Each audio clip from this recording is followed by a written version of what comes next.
also your clients' listings, you show off on video and you promote that way. It's your secret sauce. Yeah, I think it's more eyeballs. The benefit for the seller is you get the eyeballs, and then once we get the video, it's professionally done. I will sponsor that video on Facebook and also put it on Instagram, Google, LinkedIn, and then it just gets more eyeballs.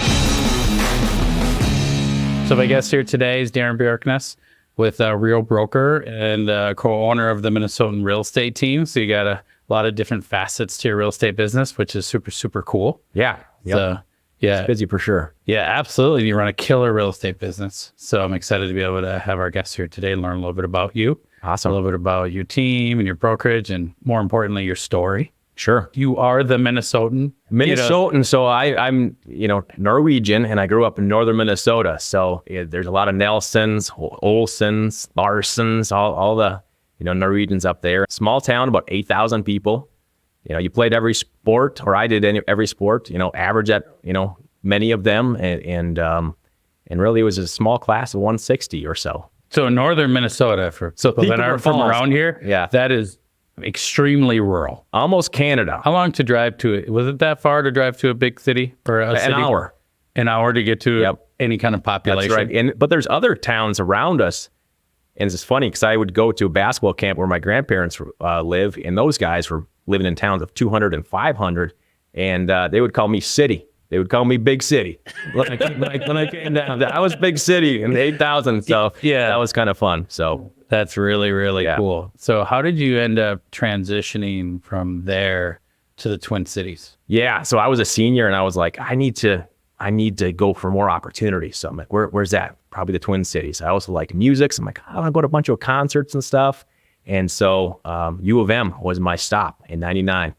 And then from U of M, I transferred to St. Thomas and graduated there with an entrepreneurship degree. So, oh, cool. So it kind of fits within the real estate. I mean, we're all entrepreneurs and small business owners. So it was a nice transition.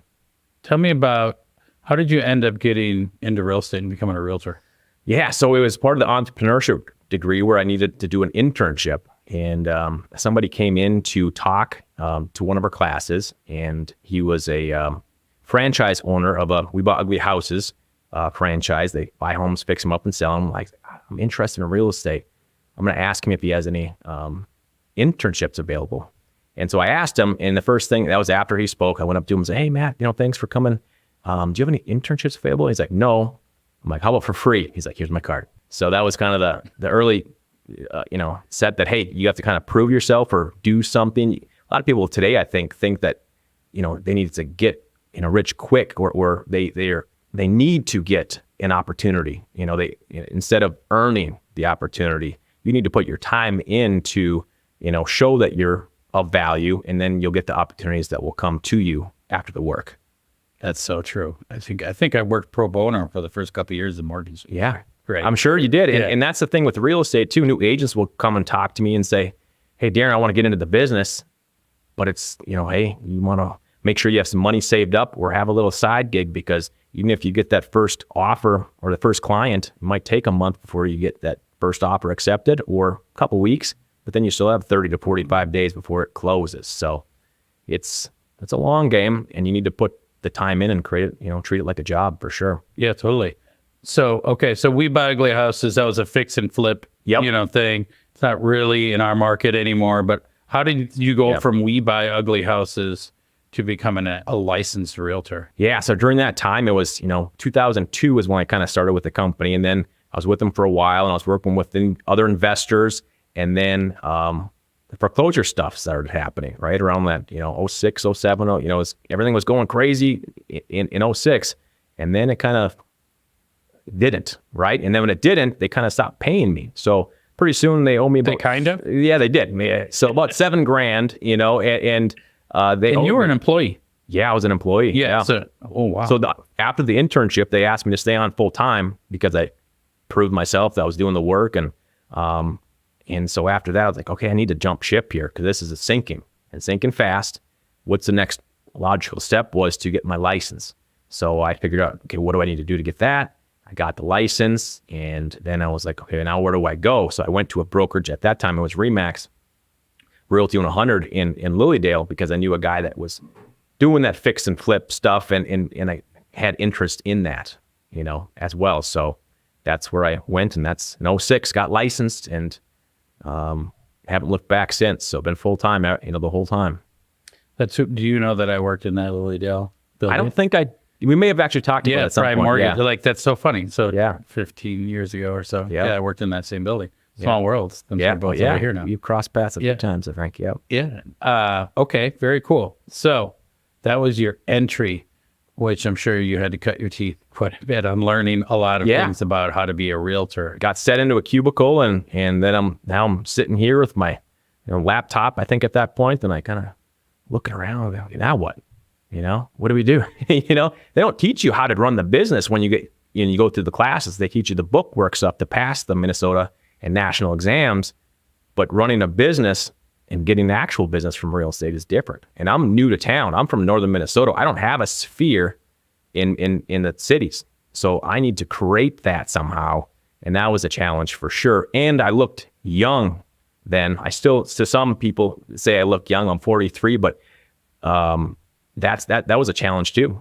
Having people that are older, wanting to have them work with you, it was a challenge. So I needed to speak, and walking through homes from my background with the ugly houses, I was able to know a lot about the homes in that process. So that helped a little bit, the knowledge of it.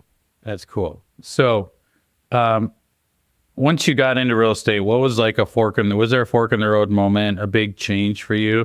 Because, that's 15 years ago, right? Yeah. And that's been a long journey to get to where you're at right now. What was a big fork in the road for you? The first fork was not getting paid to get the license, right? And then from there, when I was with Remax, I decided Can I ask you a question about that? So when you didn't get paid, was that like a big deal? Yeah, I was like broke. Where you're like, okay, I didn't get paid, and now I have no money. Yeah, I was broke. I didn't. I grew up in a very regular household. My parents both worked full time, but up in northern Minnesota, you're not getting paid a whole bunch. I mean, it's not a lot.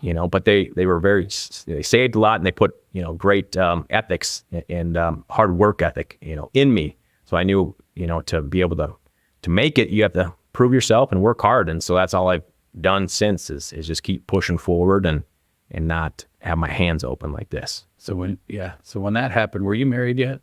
No. Okay. So you're single. Yep. Trying to find like eating ramen noodles. Single, and I had a duplex. So I bought a duplex. Okay. And so I was renting one. And so I had low, overhead at that time, but still I needed, that was a lot of money. 7,000 was just didn't come. Yeah. And it hasn't. That's ever scary. Come back to yeah. Yeah. I wasn't the only one being owed. So that was the problem. Yeah. That's scary at the time, right? Like, saying like, okay, but then you just figured out you had to do what you had to do. Yeah. Just keep pushing forward. Yeah. And I think we all in life have a lot of bumps in the road. You've had, plenty of bumps in your road, especially one. And what do? I think it's a turning point of how do you react to that? I always try to look at the positive in every situation. Even if you get a flat tire, okay, that's kind of a bummer, but I get to have maybe a new tire now, or new tires, that'll be good. So the positivity piece, I think, is super important for other agents in the industry as well. If you keep, all my deals go wrong, everything is, is always a problem. If you keep thinking that, that'll start keep coming to you. So if you're like, hey, my transactions always work out, I've got great clients that work, and it's very smooth, and we get to the finish line with very little issue, and then pretty soon that starts to happen, right? So it's that work that you put in, but also what you talk. Your words are very important on what you say to where you're gonna go. So was that like ingrained into you by someone? Not really. I mean, a little bit. The hard work piece was definitely there. But then I've always been a self-learner. And so YouTube, I always talk about YouTube and YouTube Premium. It used to be called YouTube Red, I think, in the beginning. And now it's YouTube Premium, I think. But I would watch the videos. I would download them and listen, or Audible podcasts. I've got like 80 to 90, close to 100 Audible and just books. So I'd listen when I drive, because us as realtors, we drive a lot. And instead of listening to the radio, I'm learning about different things to kind of improve. Always self-help or improvement is what I listen to. Never fiction. I don't think I've read a fiction book. I don't read typically either. That's the whole thing. I listen. I like to do two things at once a lot of times. And so some of those things I learn, I get little nuggets out of each one. And conference, I'd like to go to conferences too. And always ever learning and improving, trying to anyway. I like that. As you get older, you realize like, how do you learn? Yeah. Right. Versus like the school structure of because they don't sit teach down, a lot of preach to you, right? Like real world stuff in school, I feel. Yeah. And I think you've got to you need to have some parents or somebody in your life that will direct you. If not, like many people don't have that, then you have YouTube. That's your you can learn anything out of YouTube. I learned how to install toilets. I'm not the handiest person, but I installed 4 toilets in my previous home, and I learned that on YouTube. Yeah, it's so true, and that's gonna segue really good into where your business is at now. Yeah. So if we fast forward, so you now work for Real Broker. Yep. Right. Recent change, very recent. Yep. Yeah, and then you have the Minnesotan team. Yep. Right. So it's a team of 9 of you guys, right? Yep. Right around there. Yep. Yeah. And what I'm sure plus and minuses coming. Yeah. Yeah. And what I really like about how you do business is you're a lead producer, right? Yep. So you lead by example. Yep. That you are selling real estate. You're not a team leader that's telling other people what to do. Right. You're a team leader that's I'm in showing them I'm in how to do Yeah. it. You're digging ditches Yep. right next to them. Yep. Which I have a lot of respect for that. Right. Versus some other team leaders that don't. I think it gives a unique dynamic, especially in a real estate market like right now, that it seems like every 12 months it's a ever different real changing. estate Yeah. And that's the thing is, if you're in the trenches, you know the things that are happening. And so when we have our weekly Zoom call with our team, we're going over what are we seeing and what are the issues, what are the challenges. So hopefully we can find solutions to those to help them navigate those when they're in that situation with their clients. What I like about your business is you got that mix of like the social world, because Noelle is like an influencer who's your partner. Yep. Right. And then you're also big into like YouTube, and specifically YouTube actually. Yeah. More than like social media reels, right? Yep. And it makes a lot of sense of what you're saying on you are not from the Twin Cities. Yeah. So you had to figure out a way to market Yeah. because you didn't have this huge sphere of people that you knew. That's right. Right. So then you had to figure out a way, how am I going to get an opportunity to meet new people? And a big thing for you is showing off your business on YouTube. Yeah. Right. And that was basically another fork in the road, I guess, with that is I was buying leads. So I was like, okay, how do I get people? And so Zillow was different back then. So this is about 2011, I would say, 2012. I got into purchasing Zillow leads. And really I started with Woodbury because I lived here but there were some big hitters also. So I noticed I wasn't quite ready to hit with the big hitters yet. So I went to a different zip codes that I could kind of get some more traction. And then I eventually moved into Woodbury. And then an agent, and this is about 2017, came into our market where there was no shares left. And next thing I know, this gentleman had 120% of the market. And that kind of upset me. So I called Zillow and said, you know what, I'm done. I'm cutting ties. And so in 2017, I stopped Zillow. It started to change about then too, in my opinion. And I said, I'm going to start doing video. So I was watching Gary Vee at that time. He's kind of a social media person. And he said, be the social mayor of your town. And so I kind of leaned into that. And then I also watched Casey Neistat, who was doing videos and YouTube's daily vlogs. And so I figured out what kind of camera and mic system he had. And I just copied that and then figured out how to do it and edit. And that's kind of how we started. And next thing I know, I'm doing videos about moving to Woodbury.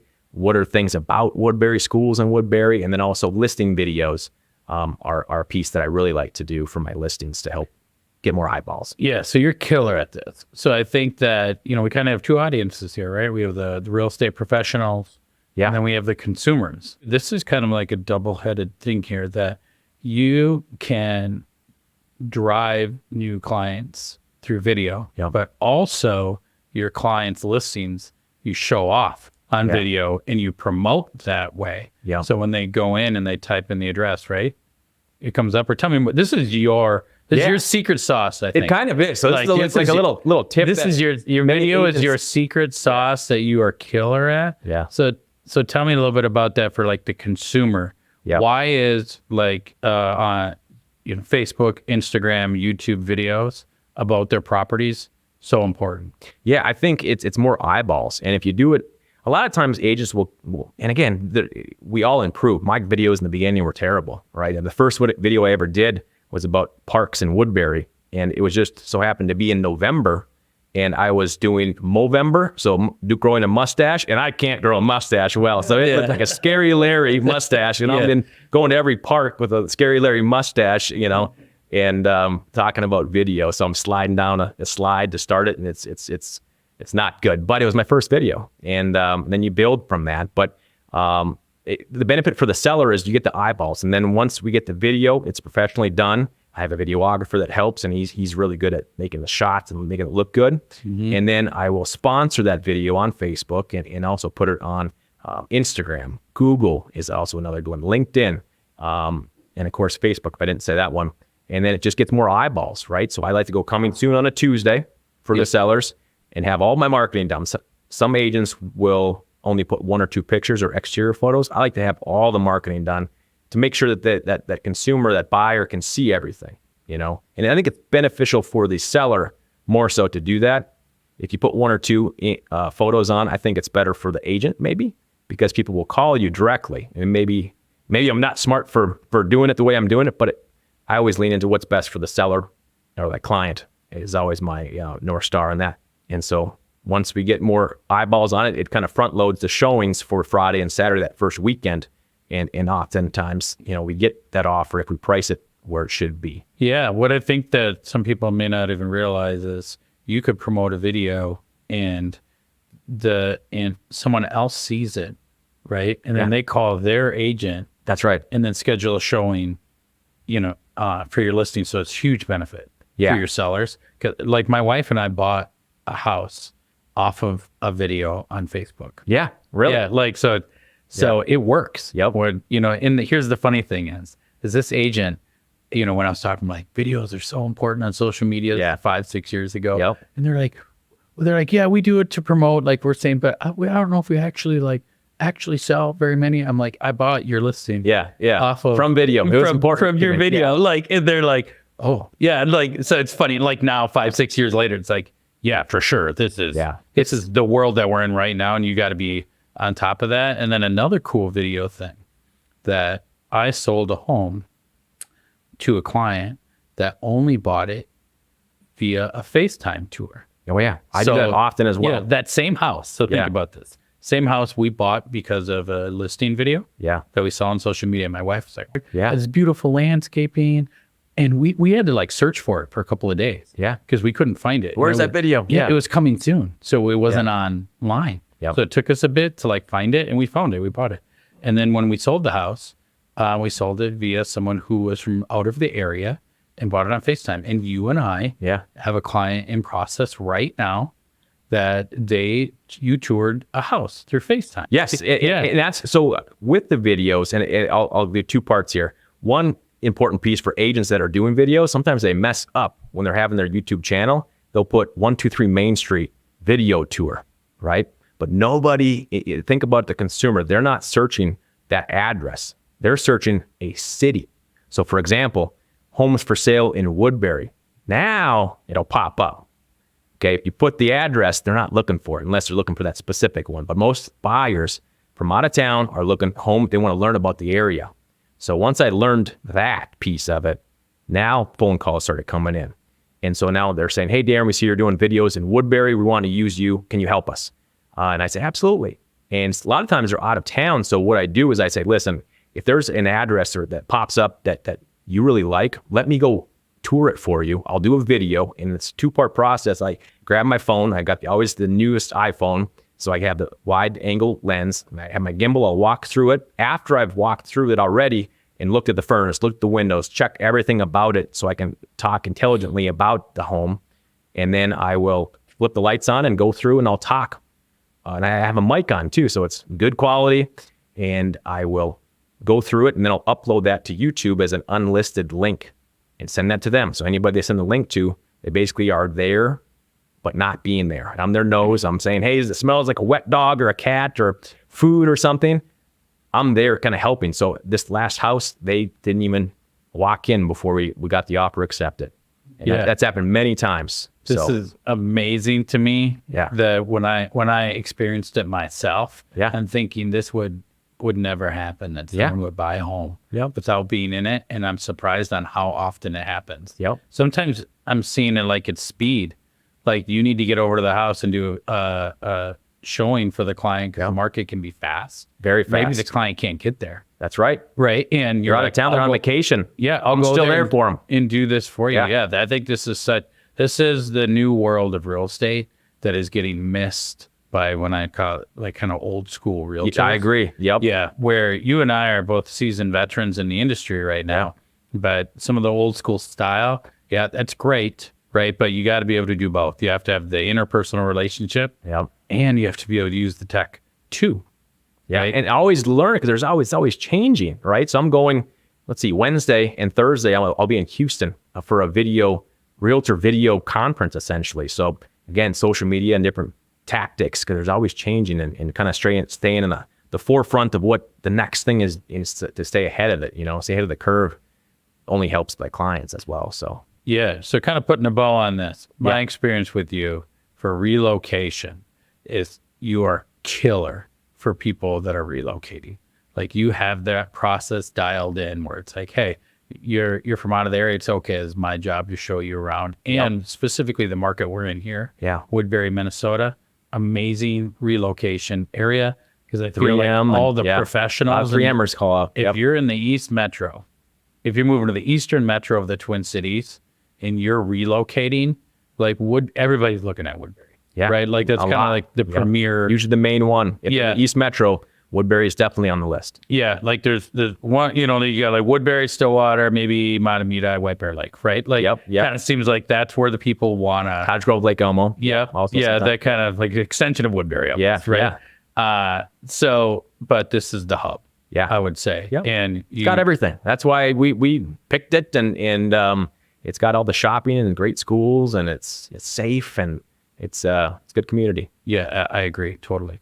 So, so tell me what else is like your other secret sauces that you feel like you have that is your unique value to the consumer that you think the average realtor doesn't know? I think probably being able to figure out problems before they're problems, and finding and creating those solutions before we run into that issue.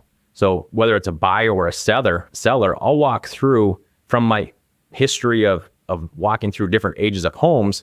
I know what to look for. I can tell what the age of the furnace is, the roof. How is the grading in the house? Does it have gutters? How is the plumbing? How is the electrical? I do mini inspections for each showing that I do with these clients. Or if they're a seller, I'll also walk through. Because if there's certain things, there's a smoke detector off, or they don't have a carbon monoxide detector, or if the furnace is dirty, I'm going to have them wipe down and take care of these little things that could be red flags in an inspection, and take care of those so they're not an issue before, it's just cleaner. If they've got windows that are wood in Woodbury, let's say it's a 2000 or 2004 built home, you have wood windows and maybe there's condensation buildup. So you got that black piece on the top. I recommend, hey, go through, sand that down, put a clear coat on, and the seller's going to say, hey, that's going to save them $20,000 to $30,000 of not having to replace windows in the mind of a buyer.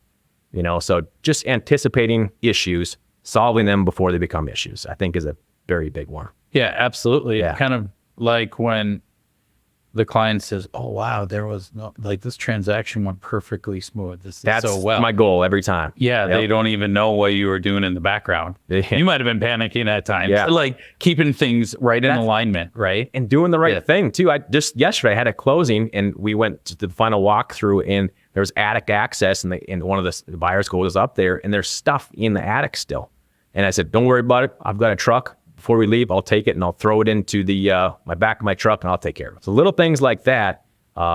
It's just take care of it. Make it so it's easy on the the seller or the buyer. Another time I had to replace 40 some lights in a big home that they left. They're out of town, and they had a mix of the bright light and the soft light. And that, for me, I'm kind of a perfectionist. I'm like, I can't have that for the video or for the photos because it's a little goofy. So I went to Home Depot, bought $90 worth of lights, and brought my big ladder, and I was, installing them, and because they were gone, So I'm taking care of their home while they're there. Otherwise, I'm going to the house to check on it, if they're out of town too over the winter, make sure the furnace is working and just doing the little things. That's awesome. I think that's why you're one of the best realtors in East Metro. Well, there's a lot of great ones, but I definitely keep working to try be as good as I can anyway. So cool. So we have a lot of clients that we work together with. Why do you think it's important? So when a client approaches you and they're saying, we want an option for a mortgage lender, why do you think it's important to refer them a local lender? I think it's really important, because ultimately when I've got a buyer, I've got to sell three things. I've got to sell you as the lender, as being a professional, being local, having a great team to make it easy and efficient so we get to the finish line.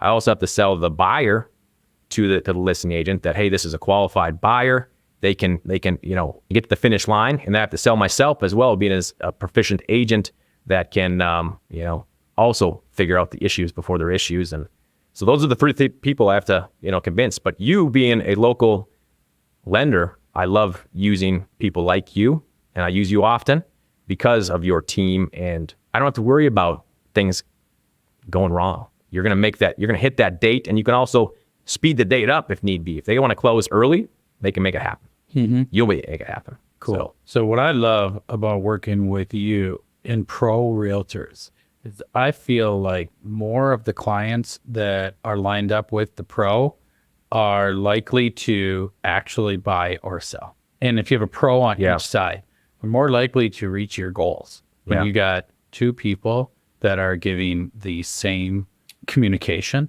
and setting the same standards and the same process and the same expectations, I feel like they're more likely to achieve their goals when you got a mortgage and a real estate professional. Absolutely. That want to walk them down the same path. It's the education piece. And I know you educate them a lot too, give them the options. And that's the same with me, is setting expectations and then educating them on, here's the process.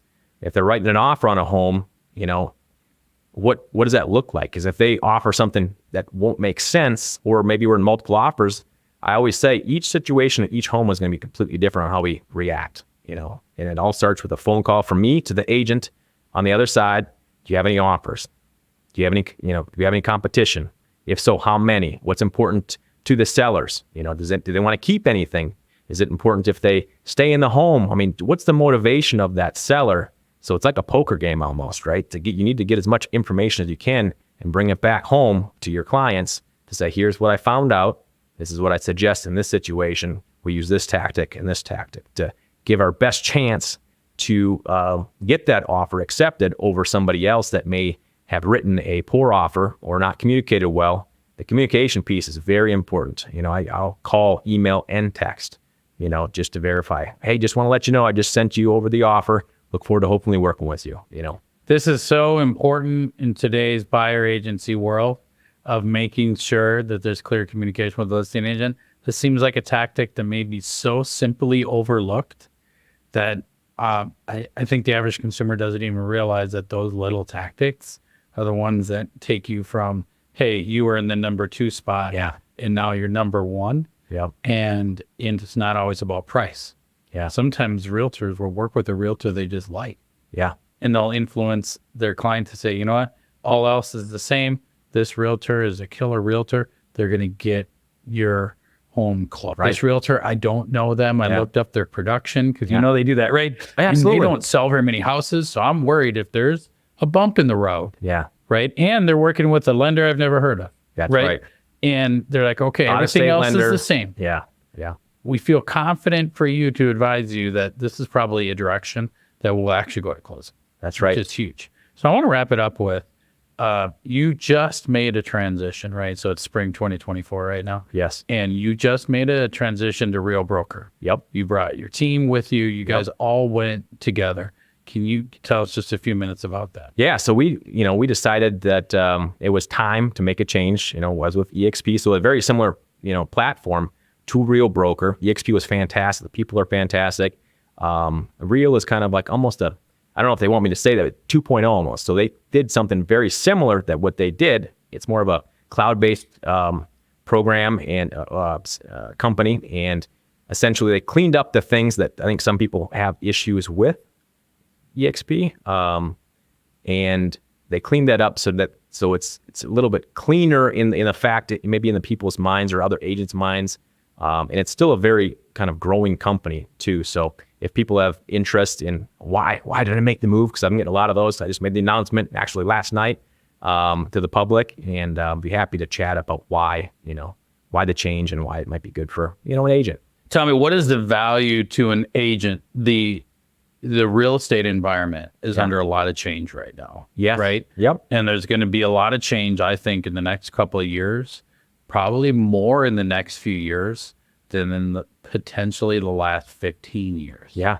Right? So why is Real a great broker to work with during this change? A lot of it's the community piece of it too. And I think when you're in an office, in a region or just a city, you have that just group in that office that's kind of helping each other. With Real and other brokerages that are similar, you've got much bigger community, like Zoom nationwide, collaboration and learning. And so a lot of times the East Coast or the West Coast will get things, and it kind of gets into the Midwest, right? So it gets you ahead of the curve on what's happening as well. And it's just a different way too. I mean, with the rev share and the stock options, there's more income opportunities for the agents, and with that too is how to navigate the situation and these changes, so we have big, Zooms and chats about how to better work with your clients, buyers and sellers with these changes coming. So you know about them and you can educate, and it's all about the communication ultimately and on